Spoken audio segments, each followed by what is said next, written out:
Okay, everything is now started. We're being recorded, and anybody who is in the audience is now watching. So the first committee I have is planning and zoning. If you're okay, Mr. Burley. Okay, you're muted, Bill. Okay, yes, There I you am. go. Okay, I don't have anything for manager's update for this committee, just the usual reminders. And there's no change in any of them right now. So you can move on from me, Bill. Okay, thank you, Steve. Well, Don? Yeah, can you hear me, Bill? Yes. Okay, I just have a couple of things from the Tree and Shrub Committee. The resident at 636 Roxbury that has the Cleveland pear tree that wants it removed. Last month, the Tree and Shrub Committee voted unanimously that it's got to stay. that's 636 Cascade. That's where we are with that. 636 Cascade. Right. It's a Cleveland pear tree.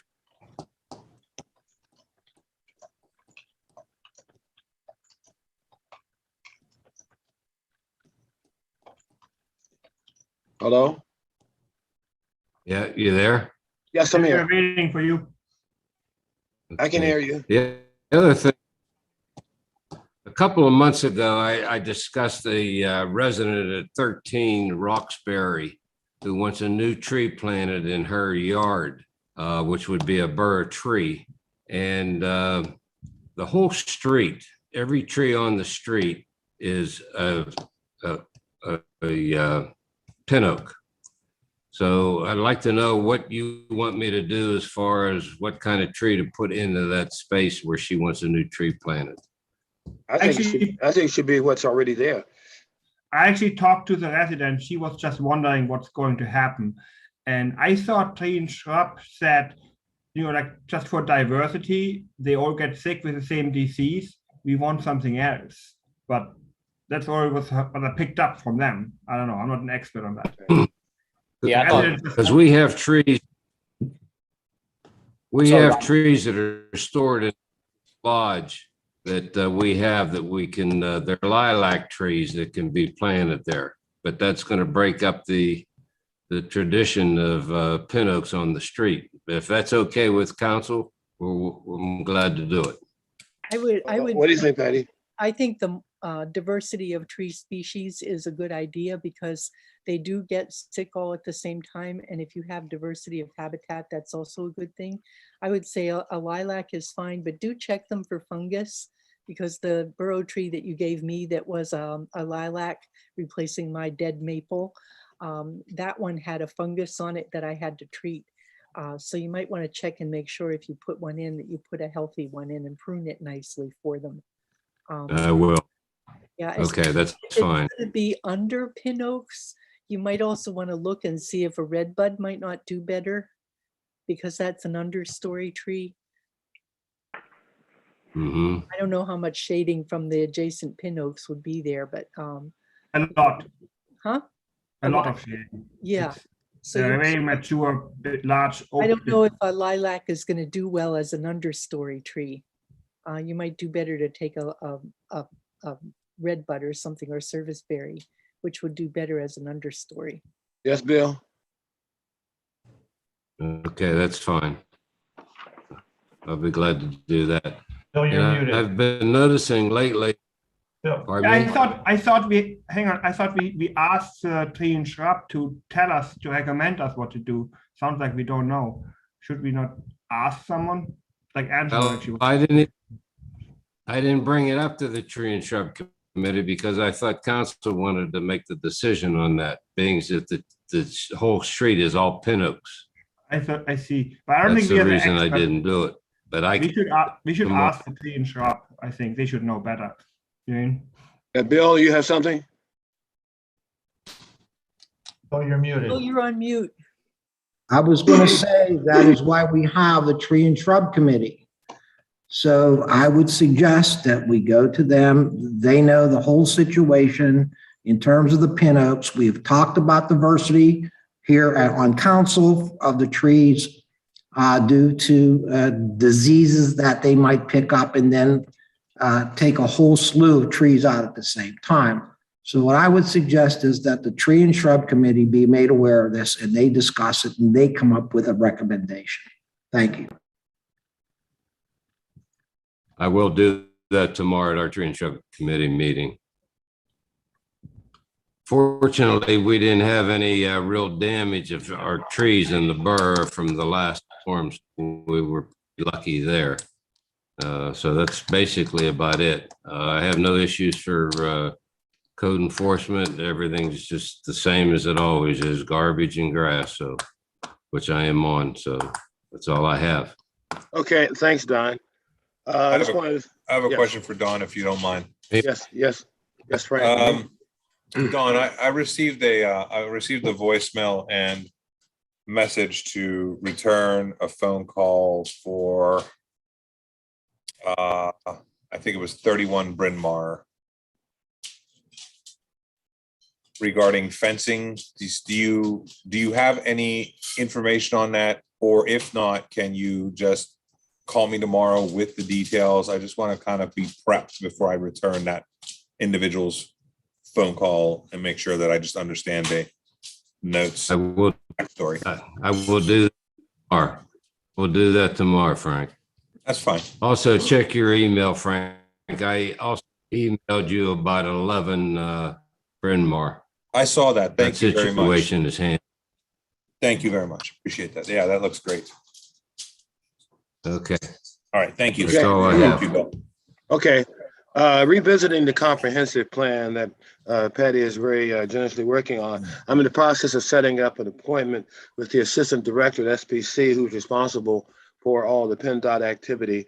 And when I get that appointment, and we'll be able to go in and talk to them about what's going to happen with Ardmore and the surrounding areas. So I wanted to say that. Will you let me know when that is? So Yes, it should be next week, Patty. Yes. I would like to go with you if you can let me know when. Sure. Oh, definitely. Are there any other things regarding planning and zoning? Okay, Steve, we're done.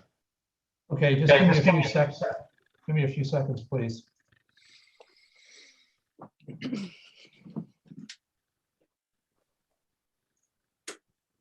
Okay, I'm good with finance, Patty.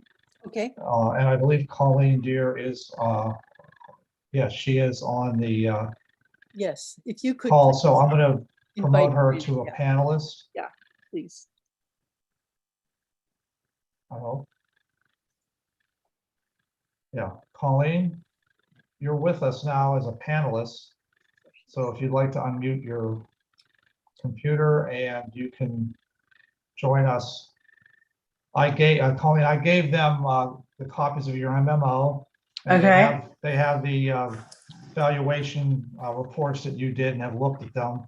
So I know they've already read over it a little bit, and I think they may have a couple questions, but if you want to just give a brief summary to start off, that'd be great. Okay. Yeah, so for the 2021 actuarial reports, the actuary had recommended some assumption changes, which the borough had requested that we evaluate what the impact would be. And we did do that and implemented those changes based on the borough's input to proceed with those. And I guess the good news is that even though we were making some assumption changes, and I don't know why, I'm sorry, I'm so bright in the face, this is crazy. But that, you know, the contribution requirements should be going down.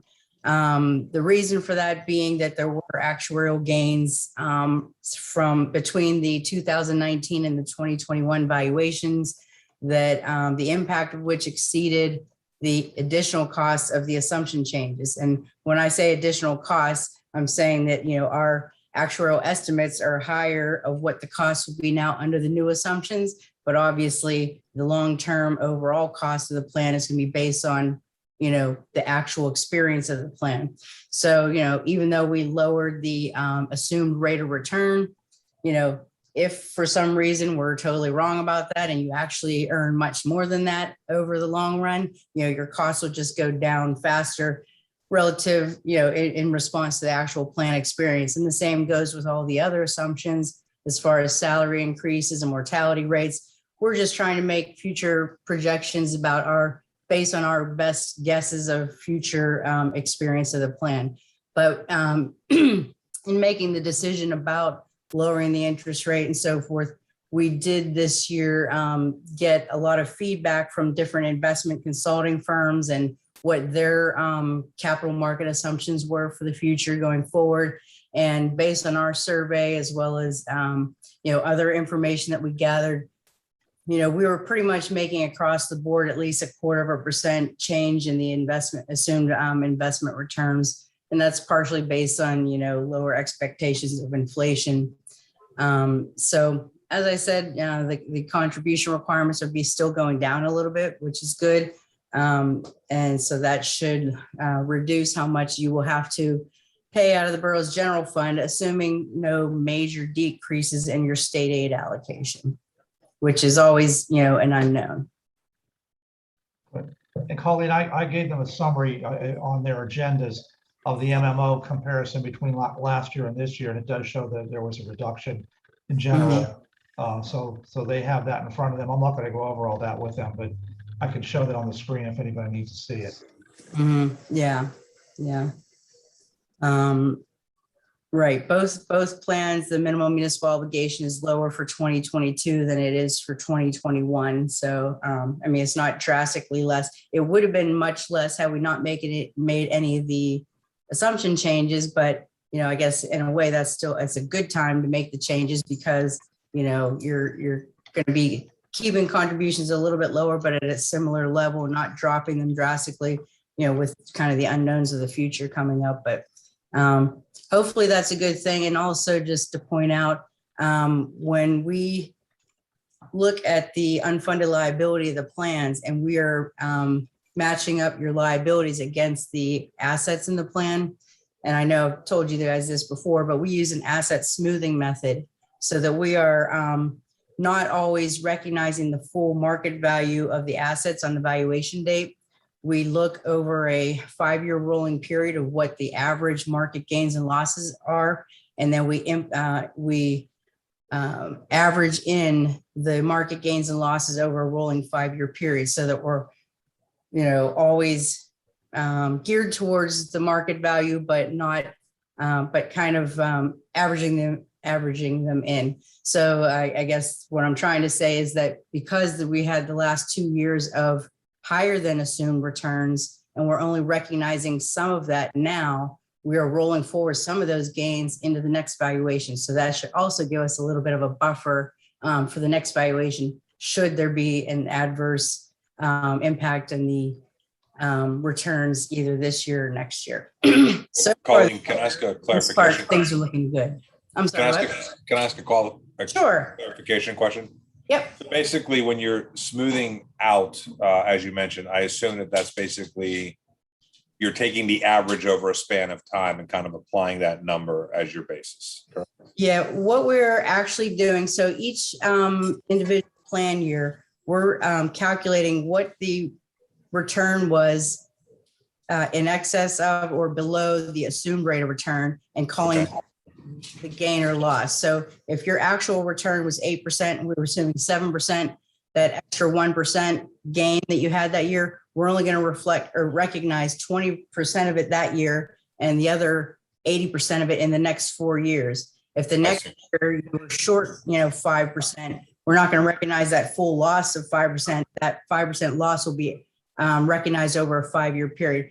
And I don't know if you guys have the valuation reports handy, but like, for example, in the police plan, we show that actual calculation on page 18, and it kind of helps give you a feel for, how that is working out. So I'm just, looking at the police asset valuation smoothing calculation. And so we're looking back from 1/1/21 in this report back 5 years. So for 2016, there was a small loss because of the earnings being slightly less than the assumed rate. In 17, there was a pretty significant gain. In 18, there was a pretty significant loss. And then in 1920, there were even larger gains than any of those other years. So we have probably 1.6 over, like what, about 1.7 or so of gains yet that are being averaged in over the next 4 years. So that's the cushion I was talking about. Got it. Okay, thank you for explaining it. Any other questions, Mr. Kmet? Yes, I thought we had agreed already that we were going to follow her recommendations per her report. Is that correct? Yeah. Yep. And we did implement them all. Yes. Okay, thank you. Any other questions? That's for clarification. So as usual, I refer the MMOs to Mike Palumbo to review. You always have me have him look at that. And then on September 15th, I would have that on the agenda for you folks to approve so we can get signed copies over to Hop and Colleen. Okay. Okay. Thank you so much for Sounds good. doing that analysis at our request for the changes in the assumptions. It was a big deal, and I appreciate your giving us this detailed information. It was very helpful. No problem. Thank you, Colleen. Appreciate All you right. being on. Thank Take you. care. Good to see you all. Bye-bye. All right. See Have you. a good one. Bye-bye. Bye. And we now have Mr. Well, before you get to that, I just let me mention, I'm not going to go through all those numbers I have on there, but I gave you a comparison last year. So I did the same comparison for this year, just you'd have something to see what the MMOs were doing. And if anybody has any questions, let me know. Otherwise, I'll just have them on for approval. Does anyone have any objections to making this approval final at this time? No, Okay, I'm good. it'll be on the agenda for September 15 then. Thank you. Okay, Mr. Morris, we have a mayor serve pension. Yeah, I'm going to promote Frank Lipinski to panelist. Yep. Sean, one of his associates was on, but I don't see him there anymore. So I'm just making Frank a panelist. Frank, I hope you're there somewhere. Maybe not. Wait a minute. He was here a minute ago.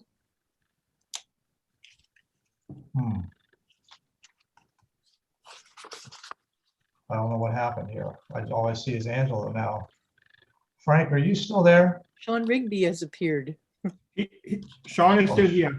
Sean is there. I'm going to promote Sean to panelist, I think. That's changed. Oh, Sean, are you? There. Oh, Frank's there too. Yeah. Frank, if you want to unmute, you're good to go. And I think I promoted Sean as well. But I don't see him on there. Frank, are you in touch with us? There we go. Okay. Okay. And not sure what, start video. There you go.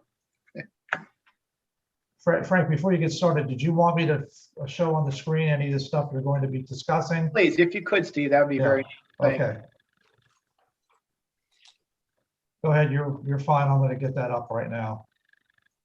Okay. So what I have here is Steve showing you. Steve, if you want to go to section 1, we'll go over the first of the 2 plans like usual. Okay. The first plan we're going to go over is the police pension. And if you take a look up in the left-hand corner, you'll see the pie chart there. Now this is as of 8/31, so we're pretty current with the information. Up in the left-hand corner, the pie chart will show you that 64% is in the equity, the green shaded part of the pie. That's what you have in the stock market.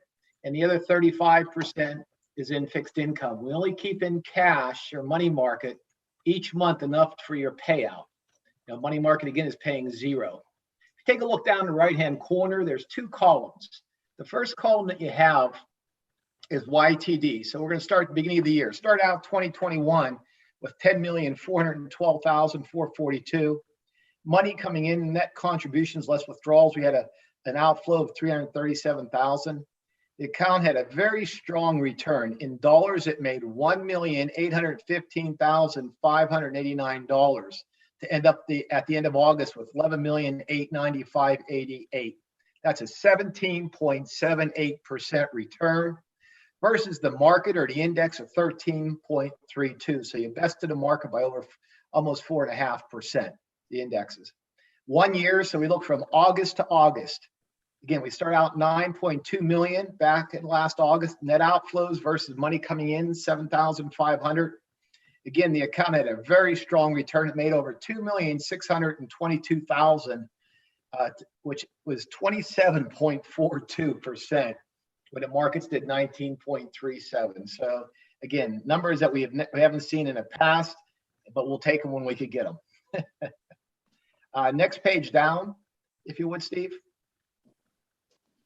This is this report. If you look at just the column in the middle of the page to the right, it's the inception.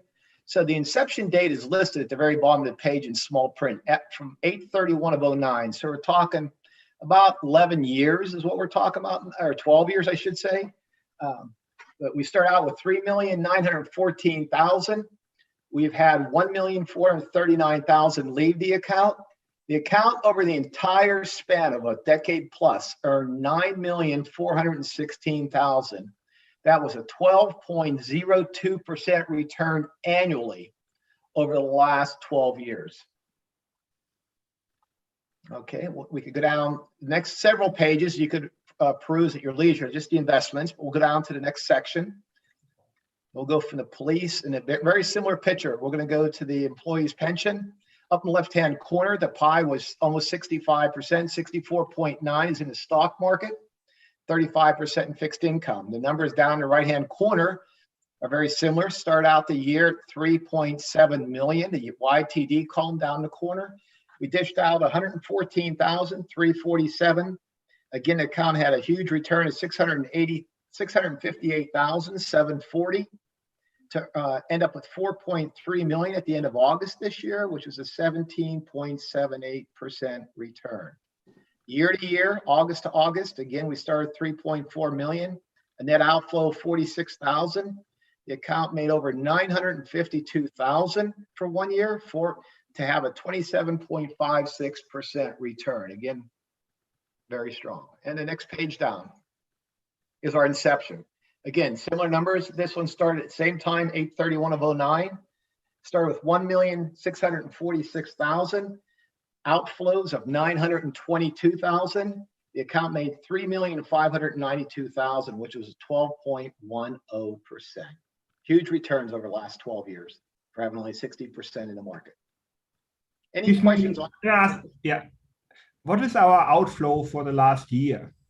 I'm not sure if I missed that. Like what we pay out on pension.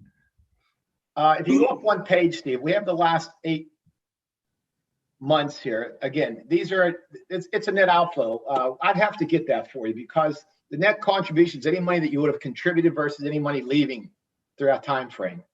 But that's the net because you have also the gain on stock.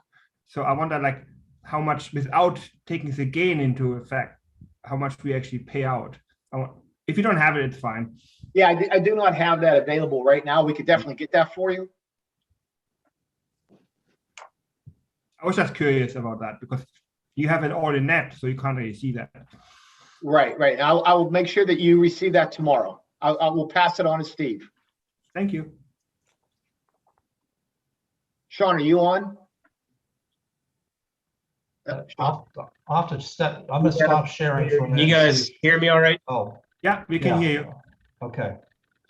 Okay, Sean. Sean and I will work on that for you tomorrow. Any other questions on the performance? I'll flash that back up again just in case. Whoops. That's not right. I looked at your at the portfolio distribution. I think it's pretty balanced in terms of the kinds of things we're investing in. I don't see anything in here that raises red flags in terms of our investment portfolio. So I thank you very much. This is a well-managed fund. Well, thank you. I watch it every day, quite honestly. I wish it was the end of the year right now. Not that I want to rush the year through, but these numbers are good to have for year end. But on behalf of Sean, do you have anything else that you want to add by any chance?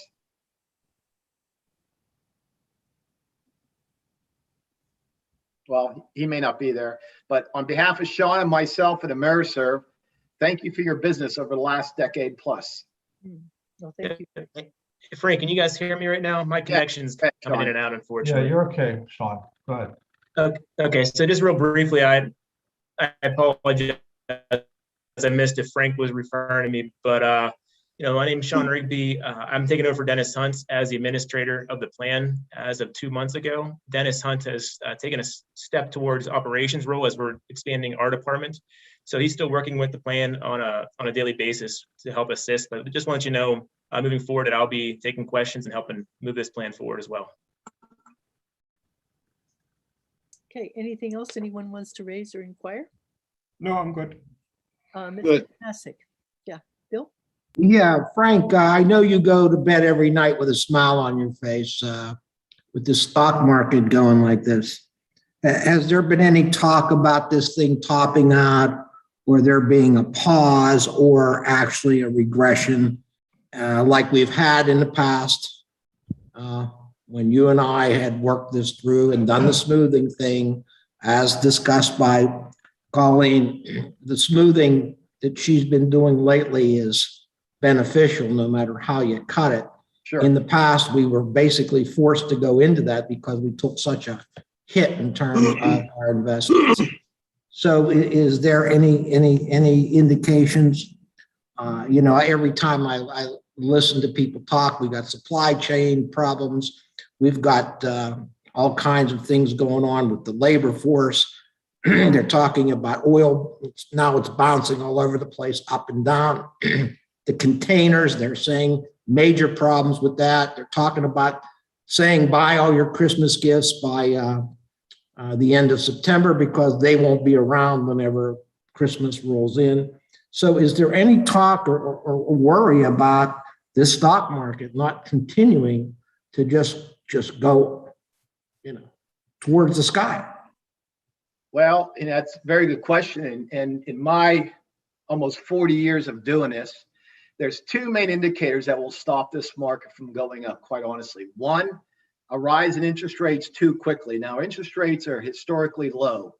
So what will happen is as rates start to rise, that means that the economy is improving. If you remember back in the Greenspan days, Ellen Greenspan and his group were raising rates every meeting throughout a year. So too fast and an increase in rates will stifle this market's run. The other issue that you look at, you watch the unemployment rate. Right now, a lot of these government assistance has run out this past weekend. There's a lot of people still sitting at home because they have money in their checking account and savings account. Right now, nobody could find any workers anywhere. So the unemployment rate, which I think is going to start to decrease as people start to look for jobs because they're going to have to pay their bills. I imagine these people that were receiving money will stay home the rest of September. They'll start looking the last quarter this year. With everything else you mentioned, the oil, the cargo ships, the containers, you're always going to have some volatility around all in the market in general. No matter what, there'll always be some issue. Right now, we actually got a mandate at our office. I guess the county we're in, Cambria County, been labeled as a high risk for the Delta variant. So starting tomorrow, we're all mandated to wear masks, whether you got a vaccine or not. You have to wear a mask when you're in the office, in a common area. So there's always going to be threats to the market. But when you look at where else are you going to put your money right now? Yes, the market has run up 20+%. I've taken enormous gains in your portfolio, which doesn't matter because it's a tax exempt portfolio, but I'm watching your portfolio and restructuring it based off of what I see going in this last quarter of the year. So yes, there's a lot of scariness out there. I do go to bed with a smile on my face, but like after this meeting, it's thank you very much. Now what are you going to do for me the next 4 months? That's what I have to start going to bed thinking about. And we're going to watch this constantly. And I think that the markets have another 5 to 10% from where they're at today by year end. So we'll see 25 to 30% in the stock market. The only thing that would really halt this right now is if we go backwards with this Delta variant, where we go from green to yellow, I think it is, or orange. If that happens, then I will start to, you've had such a run, I will start to really pare you back from 65% in the stock market, maybe back to 50. So all this is going through my mind with everything that you've mentioned. Again, it's 24/7 what I'm doing for you and for the rest of my clients. So I constantly watch it, but those are very good questions. Thank you. Okay, do you have any other questions from anyone at this point? Okay. All right, then I think we're finished. Mr. Lipinski, thank you very much. And Mr. Rigby, thank you very much for coming to share with us this evening. Thank you. Again, on behalf of all of us, John, myself, Mayor Sept, thank you for your business. We'll talk to you hopefully January, February. Okay, excellent. Very Thank you, well. Frank. Have a good evening. Thanks, Sean. Good night. Thank you. Steve?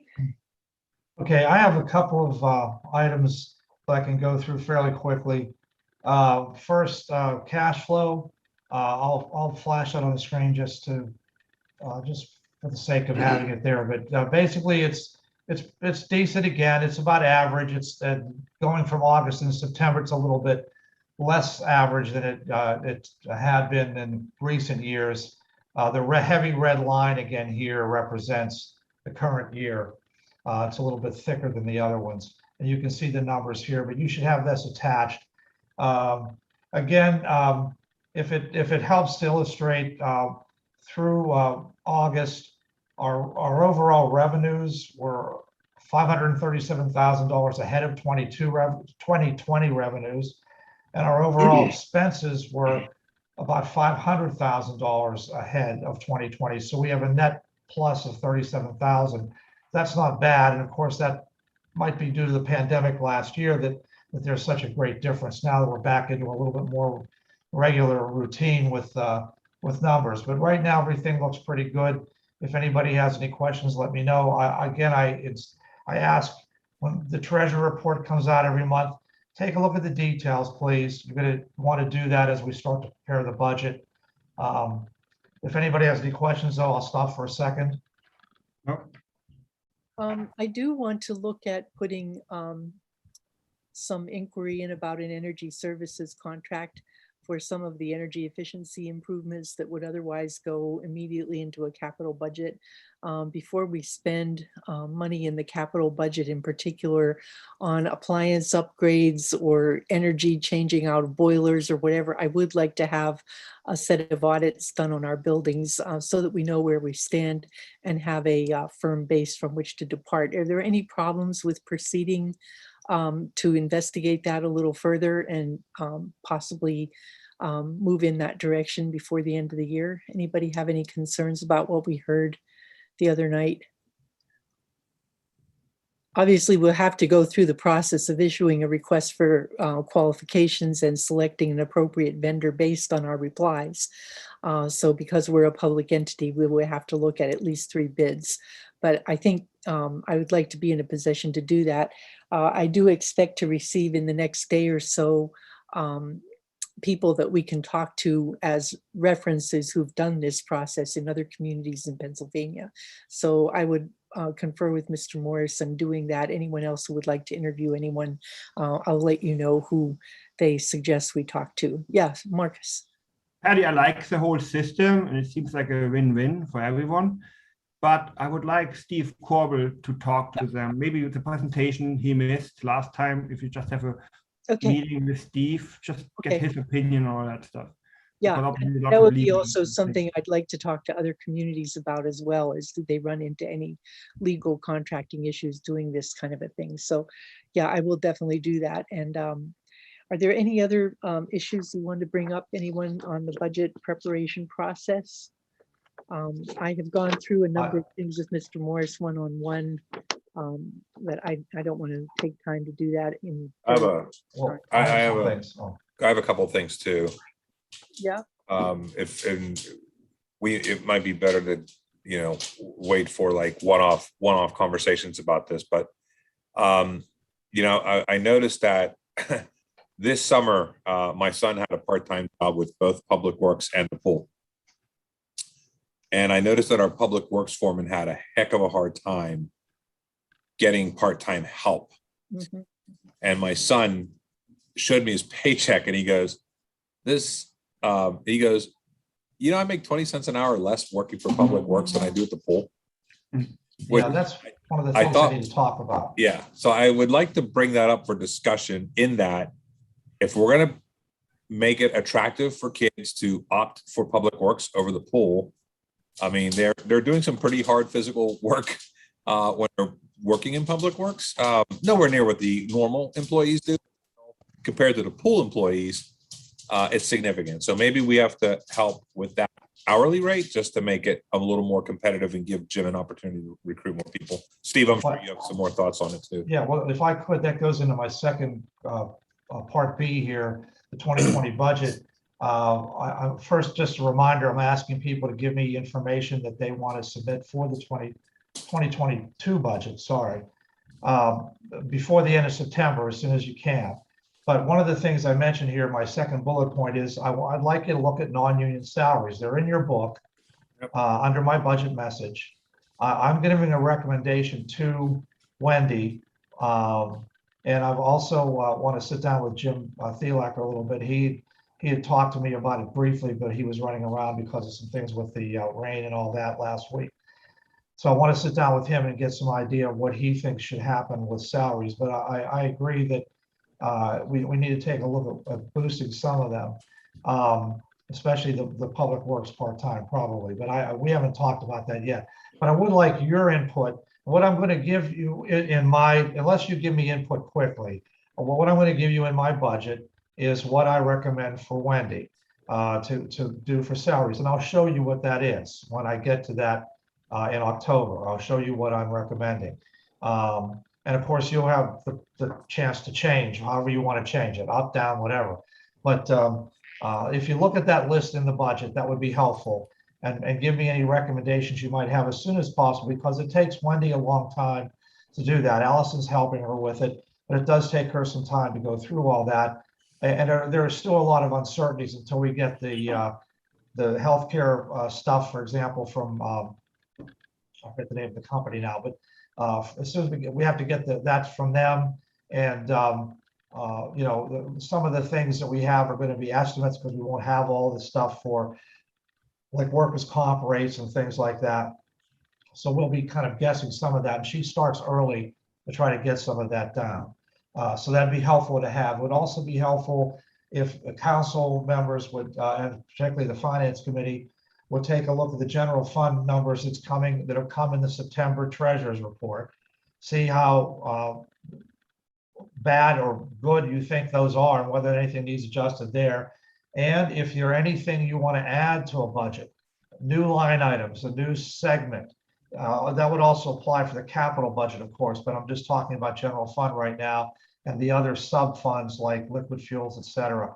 If there's anything else you'd like to add, it'd be helpful to know that within the next 10 days. New spending, new accounts, new line items, things that you don't like in the budget that, for example, may not be showing that you'd like to see broken out and shown. Those kind of things would be helpful to know. If you could just email me that, I'd appreciate it sometime within the next 10 days. So right now is key for me, sitting down with people about the 2022 budget. I appreciate any input you have as quickly as possible. Does anybody have anything to add to that? Mr. Tomasic, yeah. Messick. I've recommended for years that we increase the salaries for these particular jobs. I know that we did raise we had people that were getting paid the minimum wage several years ago, which I thought was ridiculous for the work that they were doing. Not that, you know, they were being overwhelmed with the work, but getting minimum wage. I don't know how we were getting anybody to do the job. And that, you know, you have things like if you need to have somebody at the pool that's a lifeguard, I mean, you have to have some priority to that. And I've talked to Jimmy Thielacker in the past as well and said to him, you know, hey, get these guys up higher. I mean, I said it directly to him. I don't go into the weeds with this stuff, but I have been recommending that we add an increase to all of these jobs over the years. That's all the input I want to give. I don't want to be specific about any given job title, et cetera. That's for you guys to work out. I do have we did receive a grant for the complete streets policy. So that should probably be in the revenue side somewhere. It isn't a matching grant. That will be 5,000 directly into us. If you could give me anything in writing in an Yeah. email, that'd be great. Yeah, we just got the contract information on Friday, so I'll bring that in tomorrow to Wendy. Okay. If nobody has anything else, just a reminder about the Steve. 2020. Yeah, go ahead. Sorry, I have one more thing to add. I know that you and I briefly talked about this, and I think I briefly talked about this with Jimmy. But I think that as far as you and Jimmy go, obviously you guys are both getting older and closer to retirement. So I think that maybe putting something in the budget for a slight increase for maybe promoting someone within the public works to an assistant foreman, or maybe looking at hiring an assistant borough manager to kind of start to learn the ropes as far as how our borough operates. Jimmy's been with us for a very long time. I don't know the actual years. It's probably over 30, maybe even 40. Yeah. But Jimmy knows where everything's at in the borough. He knows if there's a leak here or a pipe's here. He knows how to fix it, why it's been fixed, when the last time it was fixed. If we don't start looking into these things and start preparing for the future, God forbid if Jimmy wants to retire tomorrow or, wants to move to another state tomorrow, I think that the borough would be very hard to run without Jimmy. And I would have to say the same thing about you, Steve. If you left tomorrow or, or something happened, we would not have a clue where stuff's at, how to run stuff. So I think that getting people in these positions and trying to start to backfill and train different employees or new hires or something under that nature, I think is the best thing to start doing to start preparing for our future.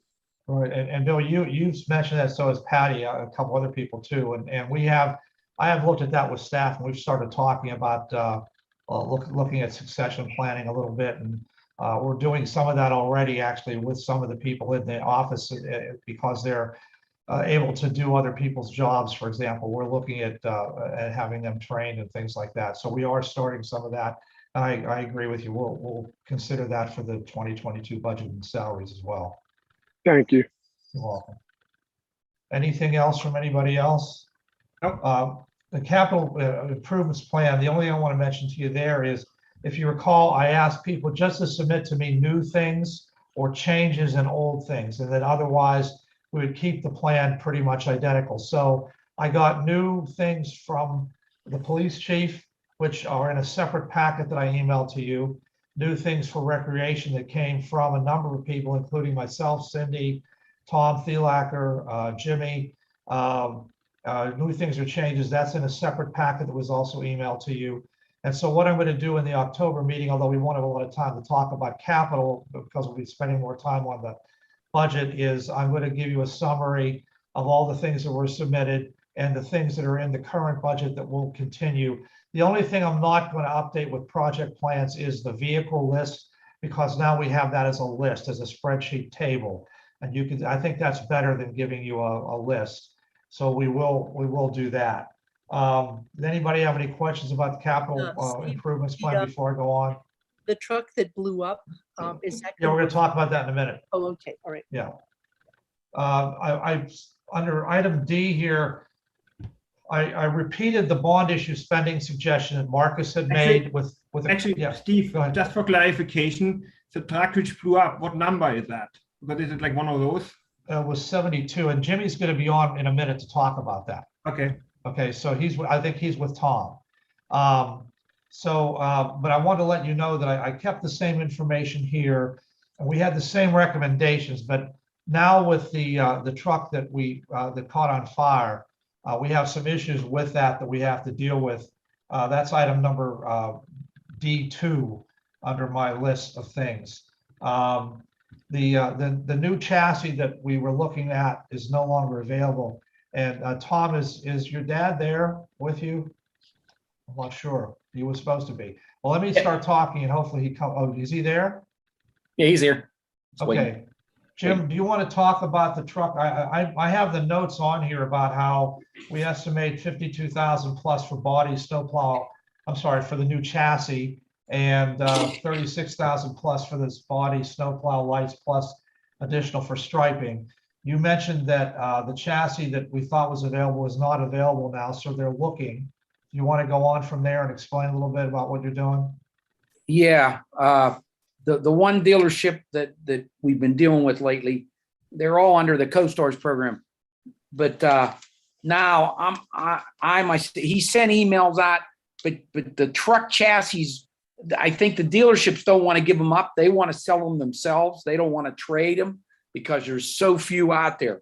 I started calling late this afternoon, actually, Steve, after I talked to you, because the one dealership said it looks like, if you want one, you're going to have to order one, and it would not be in till springtime. So I have started to call to see if anybody has a chassis anywhere out there, 4-wheel drive, to replace that. I'm asking you folks that if we do find a chassis, that we would be able to send a purchase order out immediately to hold that chassis so we can get it. I've already contacted the body company. There's a chance we may get a chassis with a dump bed already on it, with the hydraulics on it out there too. And it's going to come in around probably around between 89 and 94,000, something around there. So, but I just need your approval that we can grab this chassis right away. I think it makes sense. Yeah, Yeah, I mean, agree. do we need to put that on as a motion for September 15? Well, I mean, I'd like you guys to give me verbal approval so I can work with Steve. Like Yeah. say tomorrow I find a chassis somewhere, but that's okay. You can still officially approve it, but I just You want can- your I- agreement. Yeah. I think we have to give you authority to go ahead, and then we'll vote on it on the 15th, because I think, we're in a situation where you need to have that truck. That's a big piece of your operation. So nobody has any I'm objection assuming- to that. Yeah, I'm assuming, Jimmy, this is going to put us one down for the winter. And this is what our race is, to try to get one back. Well, Yes, you have, correct. Jimmy, you have one little bit of good news, though. That new truck we ordered that we thought wasn't going to come until later is in now, I think you said, right? Correct. It's the 4-wheel drive 2-door pickup truck. It actually came in about 2.5 months earlier than scheduled. The And what dealer truck didn't number- even realize. It's what truck truck number number was that? 72. That was truck Yeah. number 72. So we could keep the old truck 72 a little bit longer. That has a plow on it, doesn't have salting, you said, the salt equipment on it though, right? Correct. So Oh, we could so if we Jimmy- had- Oh, sorry, Steve. That's okay, Jimmy, go ahead. Go ahead, Bill. Question for you. That new truck that we just got with the silver flatbed, can we throw one of our plows on there and hook that up for winter just to get us through if worst case scenario? You would have to put a whole There's plow. there's no lines on it or anything, right? No, there's nothing. That's what I was asking. Okay, so Yeah. that's out of the question. Right. So Okay. that would not be a perfect solution, but would at least be something if we have problems. Marcus, go ahead. And I was wondering if you stumble upon like a very new truck, but used, like a year old with what you like. I think we should consider that too, like a very new used truck, if it fits your needs. Sure. But boy, Sometimes dealer have like, I don't know if they have a demo or something. It Oh, doesn't yeah, necessarily definitely. have to be brand new. If you find something which it's what you like, we should consider that too. definitely. So it- just, go ahead, Jim. The one thing is, this truck that burned up was not in the replacement list here. This was truck number 79. So that's all. Fine. And do we know what the insurance will cover on that? Well, I talked to them today. The adjuster's actually come. He called me about 3:30 today. He's Uh-huh. coming out tomorrow to look. We're not sure. We had full replacement value, which they take back to 2012, and they look at see what the truck's worth. Now I don't know. I mean, I'm guessing. I'm saying maybe 25,000. I don't know. That's a guess. Well, I think it would be Before- important to know, what happened to that truck and make sure that the insurance covers us appropriately, because if, it's not normal for a truck to just blow up. Oh, yeah. Well, it didn't. I mean, it didn't blow up. It something shorted out electrically, according to the fire marshals when they come out to investigate. It was something to do with electrical batteries, cables, and stuff. Because it's the fire started in the very front of the truck where the 2 batteries were, and that was where the most intense fire was. So Now, just another thing too, one reason why we probably don't want to quite finalize bond issue spending with this regard yet is that there's a chance we could also approve something, maybe this truck, the one that's replacing the fire truck, the truck that was on fire, I mean. We could possibly add that again to liquid fuels. Jim and Wendy would have to double check that. And I want to be cautious about that because, as you know, liquid fuels money is being reduced because there are people driving less. And so until they resolve what they're doing about the gas tax, there is less money coming in. But we have built up a bit of a reserve, and you'll see that again when Wendy gives you her financial report for the month. There is a line item in there for liquid fuels. So you want to take a look at that. So, you know, we are somewhat covered. And if this truck is partially covered by insurance, that might be a good one if Liquid Fuels approves it to take out of there and then not worry about the bond issue or the capital funds that we're already looking at. So I would still hold off a little bit on how we spend the bond issue money until we see what happens. But, you know, if you've given us generally the permission to go ahead with that purchase, I think we're okay with that. We can always have you ratify that at an upcoming meeting, either hopefully the 15th, if not then you know, in October. Yeah, I think it's important to get the insurance information and then clarify whether it would come under liquid fuels as soon as we know one way or the other. Okay, well, thank you. Right. Glad nobody got hurt with that issue. It's kind of a Yeah. scary thing to happen. I'm just glad it wasn't inside one of our buildings. Yeah, inside the garage, right? Yeah, Wow. that's something, again, we need to revisit as Jim and I mentioned last week. We need to look at the fire alarm setup down there because we lost Omega and because we had some buildings that did not have them. We are looking at that just in case for the future, but there's no resolution on that yet. That is something we want Is to that keep in the capital? front That of would be in us. the capital budget, wouldn't it? Would be fire alarm protection for the buildings. That could be there, sure. Yeah, If it that would isn't be- in there, it should be in there. yeah. Is there anything else for Jimmy on the truck situation? Because I don't have anything else to report. My outstanding items are the same as they were before. So there's really nothing else to report for me, unless you have questions. I have a question. I just want to make sure I'm clarifying this. So Jim, with this purchase of this newest chassis that you were requesting, does that bring us back to full strength or does that actually add a vehicle to the fleet? No, that'll just bring us back to full strength. It's not going to add a vehicle.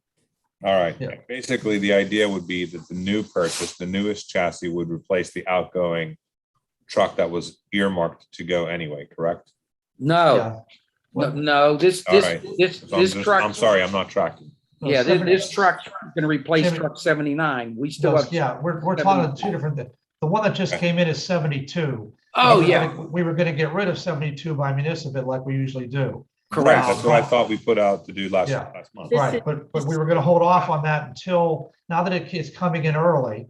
We didn't expect it till what, December or January? Yeah, December. Yeah. Yeah, probably so now December. that it's coming in early, we're thinking, let's say, hold on to old 72 for now, in case we need it. And then if we can replace the other one, fine, 72, we get approval from council to go on municipal bid. Right. And if we don't, then we hold on to it a little bit longer, but eventually we do get rid of the old 72. Right. Yeah, Okay, now I'm tracking. Appreciate it. Sorry, it sounded like we were keeping an extra truck and adding. No, no. Yeah. About the issue for financing the tree service, did we get a recommendation from Tree and Shrub at all? I know we asked. them. No, I've reminded Dawn about that. I don't know how much they're talking about it, to be honest. I'd like to have some feedback from him. I'll send him an email or something to remind him to bring that up with Tree and Shrub again. Okay. There are some connections through Tree Pittsburgh, and there's also a coalition that concerns itself with maintaining the tree canopy in the greater Pittsburgh area. Both of them have arborist services. It's called the Tree Vitalize Coalition. And they help people restore and maintain tree canopies, and they maintain a directory of certified arborists.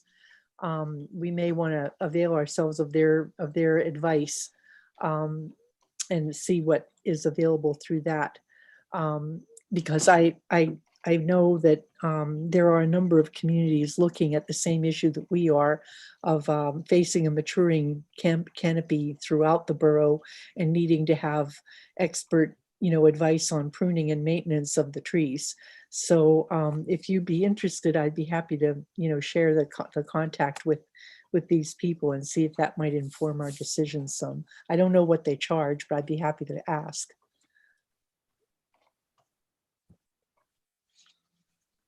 I don't have an issue with that, Patty. I think that you and I discussed this in the past, and Yeah. I think that this has been brought up numerous times. If we don't start taking care of it and putting more money aside for, pruning earlier than, our shortened amount that we set aside for basically, Destruction. right, storms and, the removals and stuff like that, setting that aside.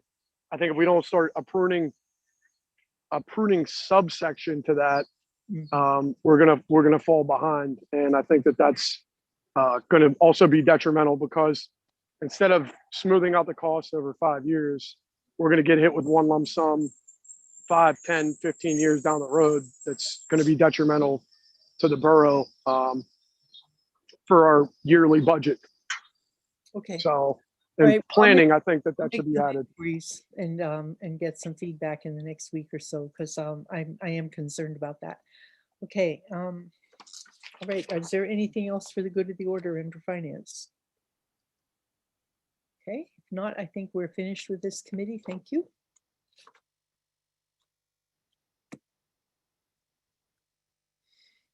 Yeah, I just need a couple of seconds and we'll go to committee of the whole. And Frank, as soon as I'm done with my report on committee of the whole, I'm going to turn over hosting to you because I'm going to get out of here.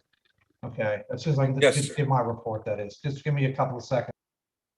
Hey, Steve and Frank, I'm gonna hop off and get back on my phone. I gotta head to work. So I'll be All right. logging off and logging back on. Thanks, everybody. Does that mean I get to be borough manager for the next 15 minutes, Steve?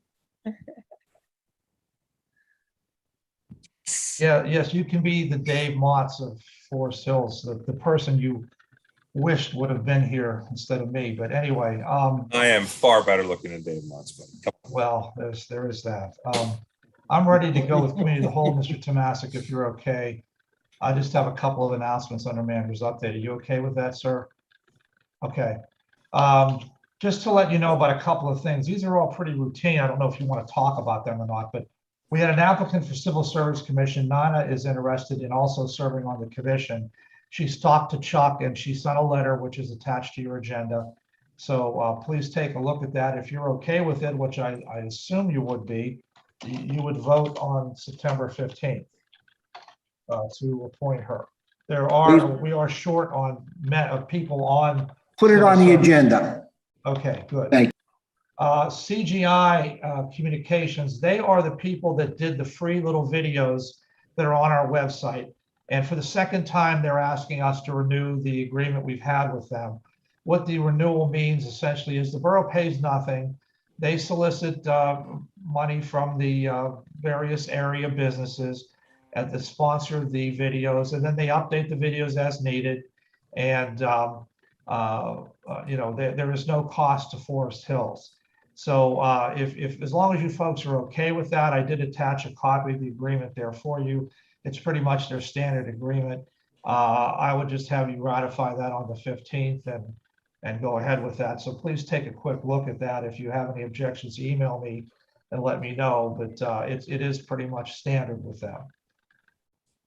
I had a flyer that I was going to attach to, but after I read the flyer from them, it was meaningless. So I didn't. That's why I have flyer written down there, but I did not attach that. The third thing, I just want to get your preference, and I don't need to know it tonight, but this had come up before in talking with the library. When we moved up to the new building and got the new phone system put in, we did not include call accounting software. We had that on the old building, but the reason why we didn't include that here was we almost never used it, yet we paid for it. I can think of maybe once when somebody asked me to double check who was calling what on what phone. But because the library had brought it up, I just wanted to mention that to you. We don't have it.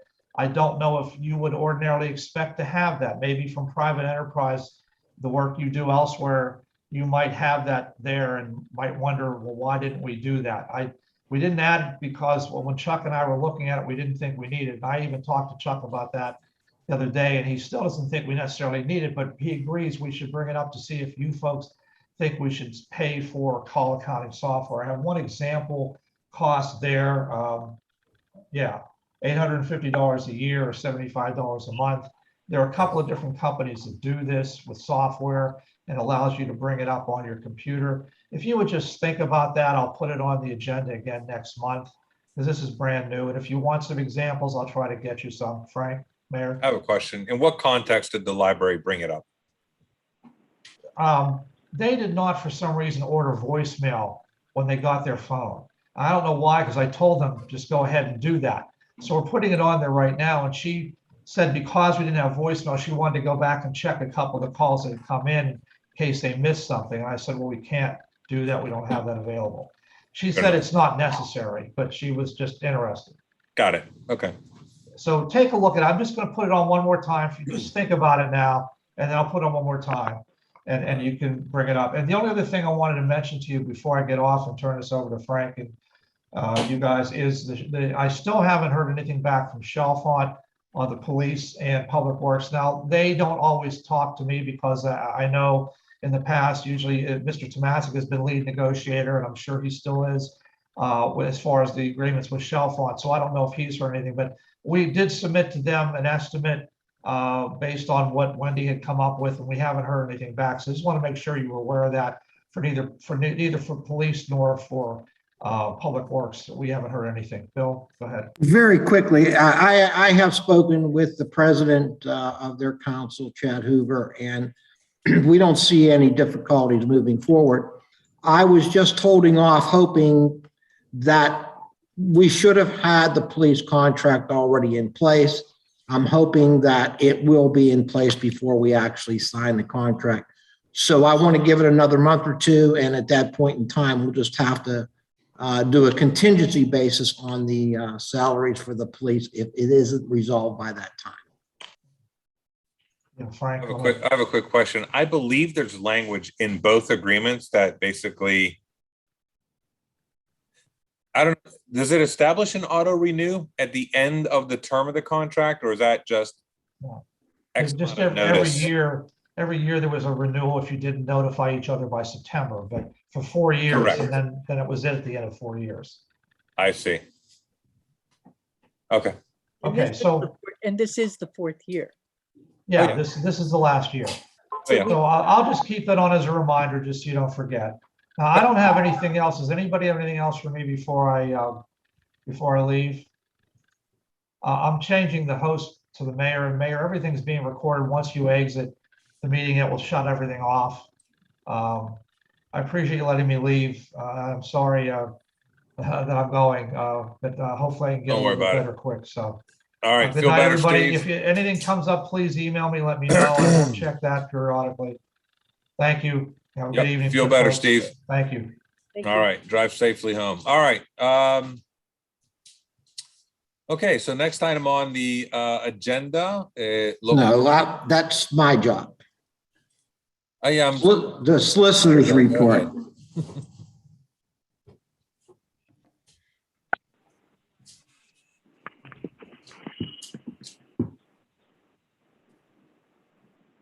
Mr. Corbel? I don't believe he's with us tonight. He's not here. Yeah, That takes us to item number 3, which is pool use.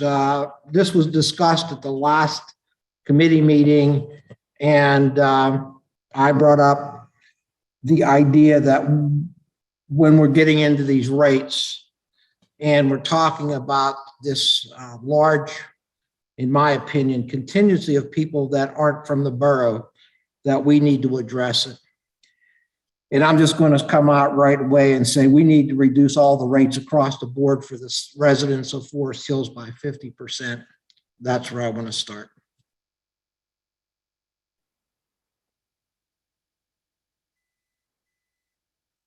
Is that a proposal for the fee resolution? That's what I'm saying.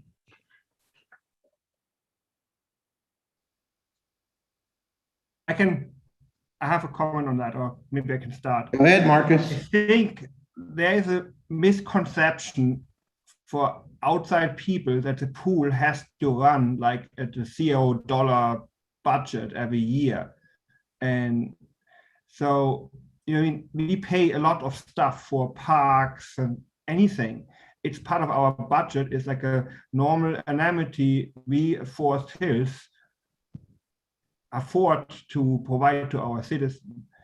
And I think there are concerns I heard that we are like getting too expensive.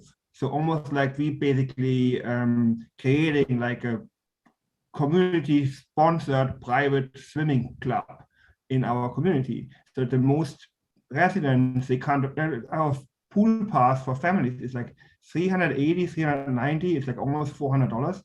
And I think, just assuming, a lot of families in Forest Hills can't afford it. And so we have discussions how we want to improve our marketing. We had discussion to even raise our rates even more to support the tennis courts. And it's the same thing for the tennis courts too. It's an amenity we provide to our residents, and we want our residents to be able to participate. So an idea with that one-time pool pass on the 3 City Times goes the right way.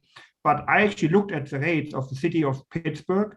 They actually charge for their family pass like a whopping $60 a year. Then I looked at like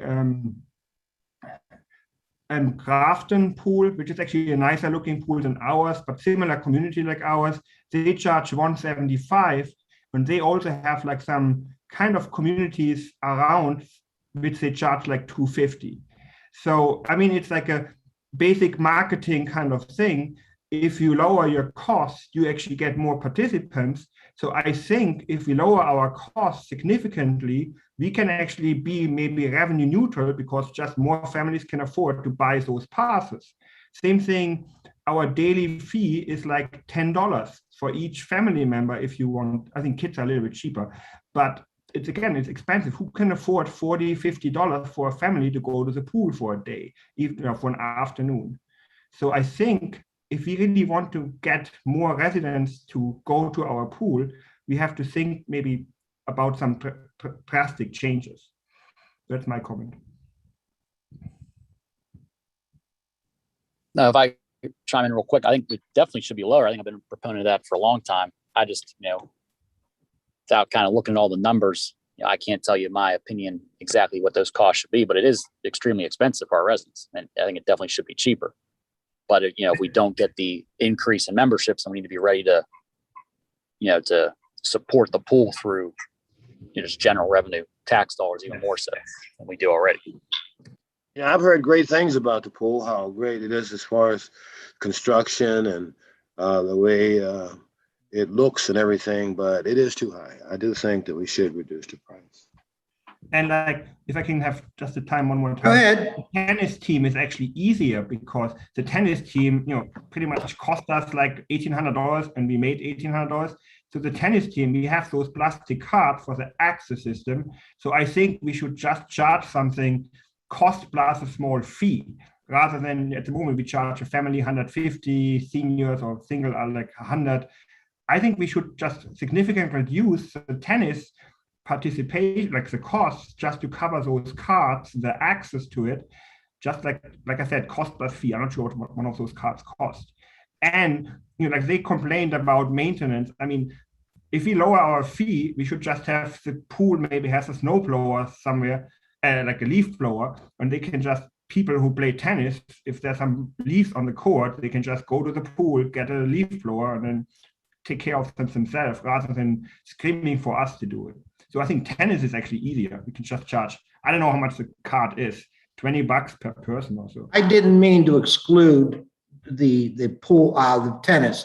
I meant for tennis and the pool rates, just cut them in half. The reason I'm going down this path right now is because over the years, we have never run a surplus on this stuff. It's averaged around 50,000. And every year they come in with another plan that they're going to do this and they're going to do that. But you're never, this is something as Marcus indicated, it's like, we have parks out there for people to use. Yes. When we spent $275,000 somewhere in that neighborhood for the pool, for the tennis courts, and they're not really being used based upon the information I have. So to me, at least cutting those rates substantially might encourage more people to come up and use them.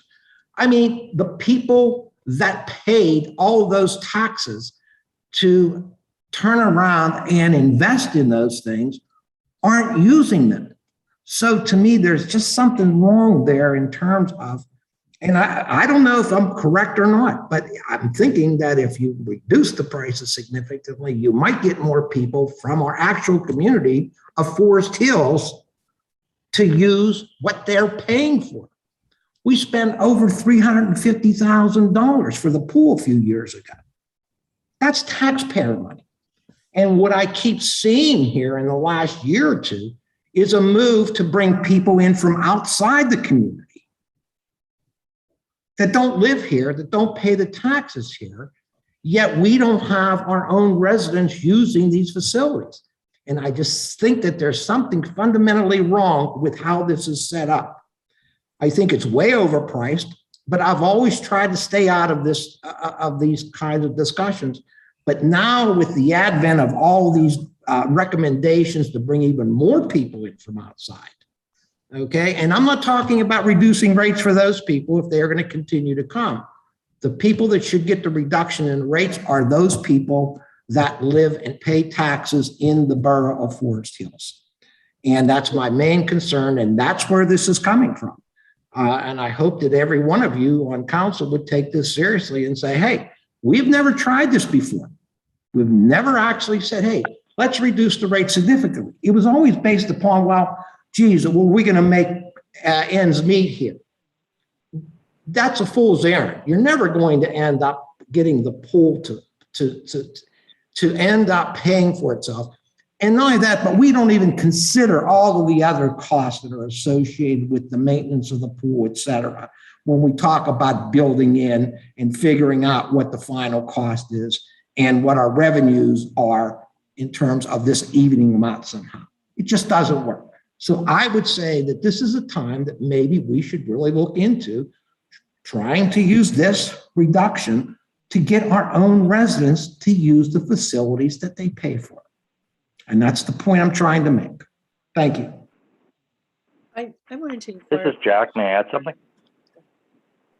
Yeah, go ahead, Jack. Yeah, philosophically, I agree. I agree with you. I think the point's well taken. I'll just make another observation regarding, may tell us a little something. I take walks every day up around Churchill High School, and those tennis courts are open when the school is closed, and there's pretty much most of the time people using those tennis courts. They're free. So that might be a little sign that if it was free, our tennis, or less expensive, our tennis courts might be getting some more use. Just a thought. I agree with the tennis courts being free because there are free a lot of other places in a lot of other parks. But I'm wondering whether we do too little promotion of the availability of our amenities at the pool. I know the Tree City of Times comes out and gives you all the information once a year, but a lot of people don't get the Tree City Times, number one. And I don't know, I don't swim because I'm allergic to chlorine, so I wouldn't go there. But a lot of people don't really know that there is a pool here that's available to them. And, you know, I think we need to do a little more aggressive marketing. And I agree that making it less expensive would probably help, especially for people with families. Yeah, Marcus.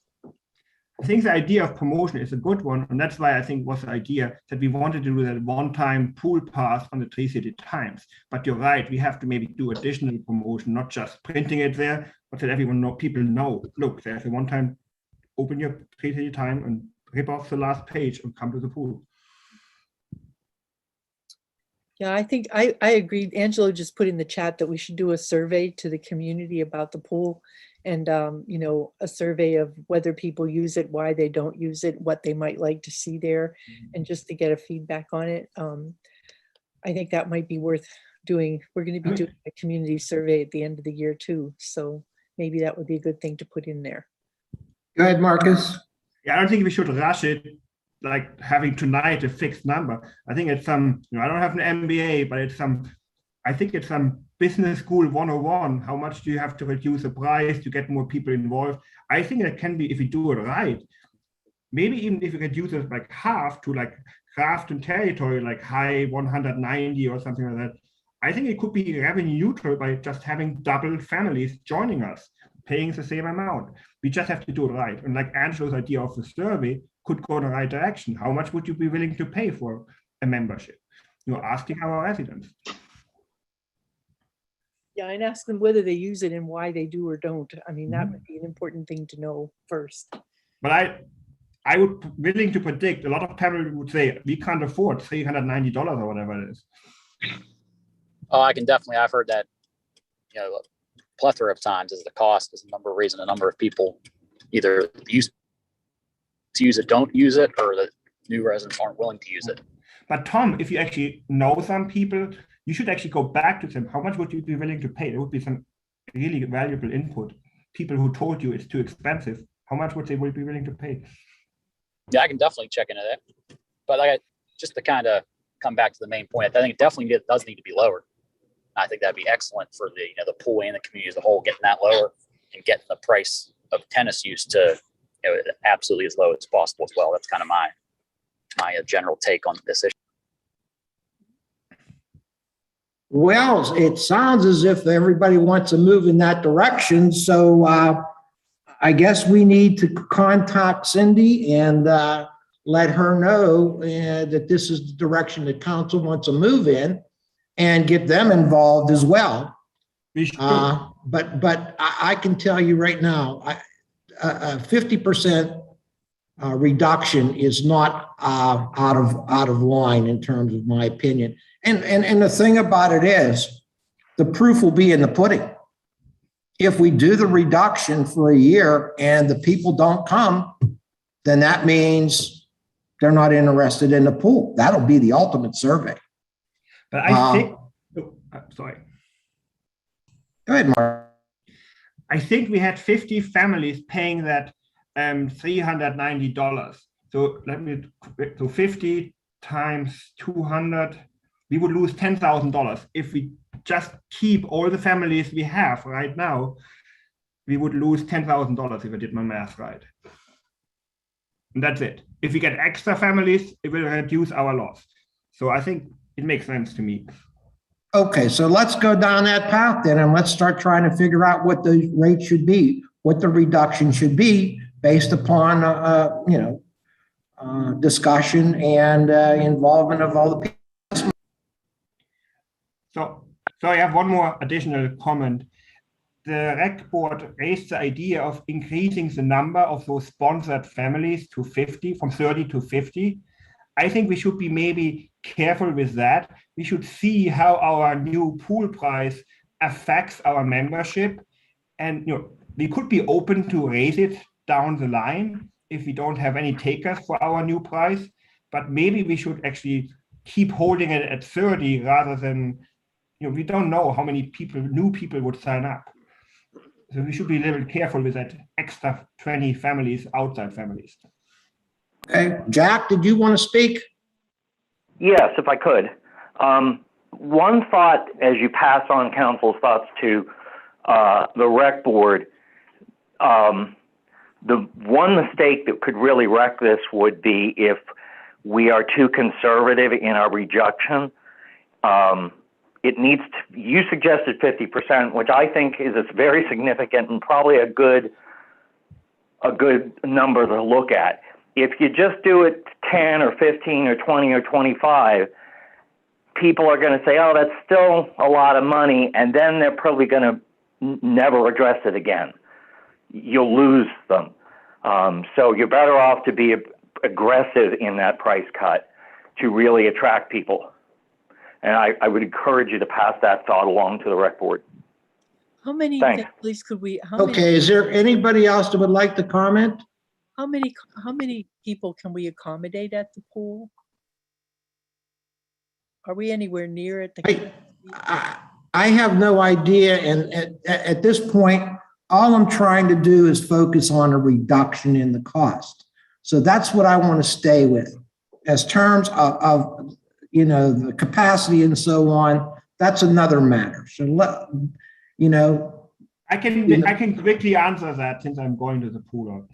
And basically, rarely ever we encounter that we have to go to that like at capacity where we have like all the lifeguards on deck. It doesn't happen very often. So we definitely have more capacities than we having people at the moment. We rarely ever go the max. All right, if we target 200 family members at $150, we would make 30,000.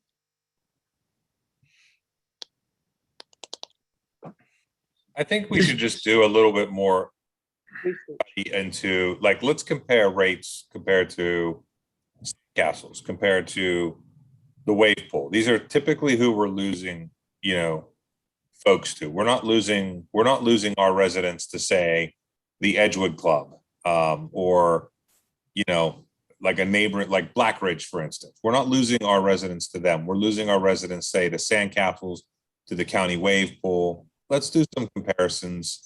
And then I think we set the price point. And quite frankly, I think that price point is driven out of council and then go back to talk with with the borough manager and talk about how that plugs into the budget before we get the rec board and everybody else involved. That's just my recommendation. I don't have any problems going down that path, but I would just like to, again, repeat. If we're going outside of our community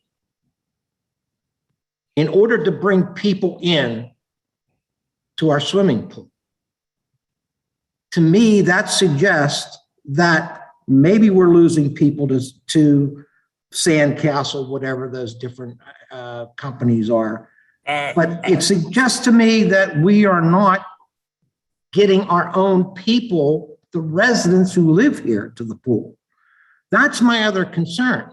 And the second point I want to make is I am not interested in whether or not this thing makes money or loses money in terms of the number of people that come in. It's an amenity that we have lost money every year that I have been on council. And there's no way that we should be looking, in my opinion, and saying, well, we have to make sure that this balances that. All right, it's an amenity that we're willing to pay for to bring people in. We know it's a loser.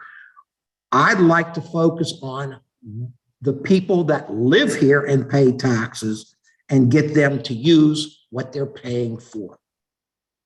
That's the point I was that's why this all came about. This was the reason why I brought it up, is because I'm looking at us continuing to go outside of the community. And nobody has ever said to me in all these 15 years, we need to cut the rates in half. It's always been, well, how much should we raise them? What's that price point that we should get to? And I think that's the wrong thing. You're bringing about a fair point, Bill. I don't think anybody disagrees. I mean, I've heard that quite a bit this year too. Like the price points are kind of exceeding what makes sense, right? In that regard, I do disagree with we have to go outside to find families. I think the reason that we're going outside to find families is you've got folks that want to join the pool, don't have other options, and we're basically creating a venue by doing that where, if they have a point of contact who are at the pool, they can enjoy the amenities. So I mean, bottom line is let's kind of run down that path. I think we put it on next month's committee meeting again. Maybe we put it on a smaller committee to get discussed, and we kind of try and figure out what an appropriate price point would be, and then set it for the budget year. Probably should go on finance, I assume. No, it would be on ops and policy. Well, then put it on ops and policy. Okay, and so we'll put it on our ops and policy. And anybody else have a final comment? Okay, then we're done. No more on the agenda.